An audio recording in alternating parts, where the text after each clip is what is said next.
Greetings, this is Dyslexy from the Arma community group Shack Tactical. In cooperation with Bohemia Interactive, I'm creating a series of videos to explain some of the basics of Arma 3. In this video, we'll be covering a number of tips about how to operate effectively as an infantryman, to include situational awareness, positioning, dealing with contact, and how to put effective fire on the enemy. We'll start with the most fundamental aspect of survival, which is that of situational awareness.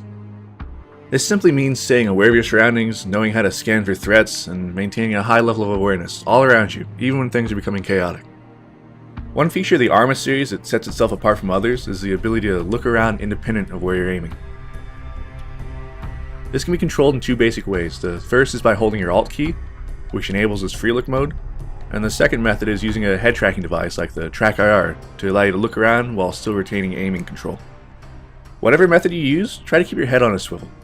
Threats can come unexpectedly from all directions, and when you move, you need to be looking around so that you can react to danger with the shortest possible delay and the greatest understanding of the tactical situation and the movement possibilities that are available to you. Take a look at this scene. What do you see? What should you be looking for first? Think of it from the perspective of cover and concealment. Cover being an object that can stop common types of enemy fire like rifles and machine guns, while concealment is simply something that makes it hard or impossible to be spotted. The enemy will occupy positions that give them a tactical advantage. They'll gravitate towards cover first and concealment second. Scan these sorts of features first: stone walls, buildings, tree trunks, and so forth. Look for signs of movement, however small. Sometimes the enemy will be easy to spot, particularly if they're caught unaware, such as when crossing open terrain or skylining on a hill. Other times, they'll be prepared for you, stationary, and good cover and concealment. You'll really have to work to spot them. Now, as to moving in this kind of hostile environment, first of all, plan your routes carefully. Avoid moving for prolonged periods in open terrain, and always be looking around so you know where you can take cover if you suddenly take contact. If you do need to move across open terrain, do so with an element of friendly forces covering you as you move. You move up, find a good position, and then you cover for them as they move up. Repeat this as needed to cross large patches of open terrain. This is known as bounding overwatch.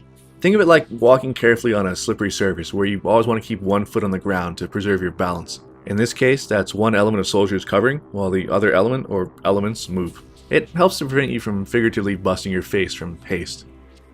Remember that movement draws the eye and attracts attention.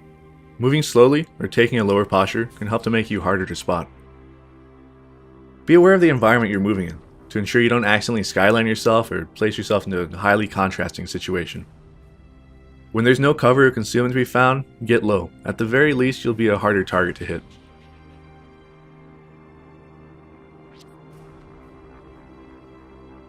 Now, none of us really came to Stratus to go on peaceful nature walks. You're going to take enemy contact at some point, and what you do in those first seconds is crucial. What you did prior to that point, your movement techniques and the tactical decisions you made, those set the stage for what you're able to do once the bullets start flying. Make sure you move and make decisions that help to put the odds as high in your favor as possible. Contact happens in two basic forms: either a soft contact, which is where you see the enemy without them seeing you, or a hard contact, where fire is being exchanged or received. Soft contacts are easy. If you see the enemy before they notice you, make a hasty assessment as to what you'll do about it. If you want to fight, find good ground nearby. It gives you better concealment or cover and has an advantage over the enemy, and use that to ambush them. If you're too small of an element to win a fight, simply use the opportunity to move unseen away from the enemy. Pick your battles and put the odds in your favor whenever possible. The tougher situation is that of hard contacts, where you weren't necessarily expecting a fight. If you suddenly take fire, your priority is to improve your position. The enemy tends to wait until you're vulnerable before shooting at you. Where you're standing when you take fire is a kill zone. You don't want to stay there. Move for nearby cover or concealment, and make sure your teammates are doing the same. If able, fire a few hasty shots in the general direction of the enemy, even if you're not quite sure where exactly that is. The fire you're receiving is stressful and disruptive. If you can return the favor to the enemy and make them think they might get hit as well, you'll improve your situation. Once you're in a better position, try to narrow down where the enemy fire is coming from. Look for muzzle flashes and smoke, or if the enemy is using tracers, follow them back to their points of origin. Use the stance adjust feature to expose as little of yourself as possible to enemy fire. And once you've identified their positions, shoot them. Have your buddies shoot them. Things become rather complicated at this point. I've written about this in my tactical guide in a section called The Evolution of a Firefight.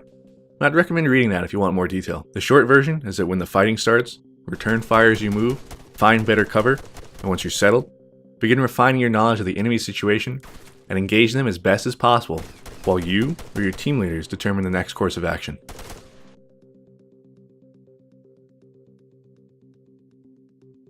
Now, as to shooting, there are several factors to accuracy. The primary ones are stance, movement, fatigue, and wounds. If you're tired or hurt, your weapon sights will not be as stable. If you're standing, you'll have a higher amount of sight sway than if you were crouched or prone. It's the same with movement. You'll have a harder time being accurate if you're moving while shooting. The further away the enemy is, the more important it is to be low to the ground and in a stable stance. Keep in mind that you can also use the hold breath feature to give yourself an extra bit of aiming precision for a short period of time. Your bullets will drop over range. Each weapon is zeroed to a specific range, and some have adjustable sights. You can see the zeroed range in the upper right of the HUD. If the target's closer than that, your bullets will strike slightly high, and if it's further, the bullet will fall below your point of aim. Look for puffs of dirt and dust to help you adjust your aim as you fire, and adjust your sights if needed to be more accurate. Keep in mind that every shot doesn't need to be at a perfectly visible enemy. If you can't directly see the enemy, but you know roughly where they are, shoot at positions that look like they'd be good positions for the enemy to take. If you see a patch of bushes and know there's enemy fire coming from that area, but you're unable to spot the shooter, put some rounds into the bushes. It's entirely possible you'll be able to hit someone you couldn't see, simply by paying attention and thinking through the situation from their perspective. Be liberal with your fire. This is not to say that you should just blow through magazine after magazine firing wildly from the hip while screaming, but rather that you shouldn't be too stingy with your ammo when it's a literal difference between your virtual life and death. We're infantry after all, not snipers. Our rifles have 30-round magazines so that we can put more fire out and thus have a greater chance of hitting things, not so that we can make 30 single-shot kills. If you're a machine gunner, even better. Those lengthy belts or high-capacity magazines are designed for suppressing and killing the enemy with high volumes of fire. You've got plenty of ammo, spread it around, make sure every enemy gets their fair share. Now, when you can see the enemy clearly, take your time and make more precise shots. When you can't, make up for this lack of knowledge of their precise position with extra bullet volume, so to speak. Whatever happens, make sure you maintain your situational awareness and avoid tunnel vision. Just because you're taking fire from a given position doesn't mean that there aren't other enemy elements trying to flank you. For every enemy you can actually see, assume there are at least 3 others you don't see, and try to anticipate how they'll attack or flank you, and do your best to cover those avenues. Alright, that wraps up this community guide. Hopefully you'll be able to apply some of the concepts we talked about towards your combat experiences on Stratus. Good luck and good hunting. For more community guide videos, be sure to subscribe to the official Arma 3 YouTube channel. For other Arma 3 updates, keep track of the official website, Facebook, and Twitter pages.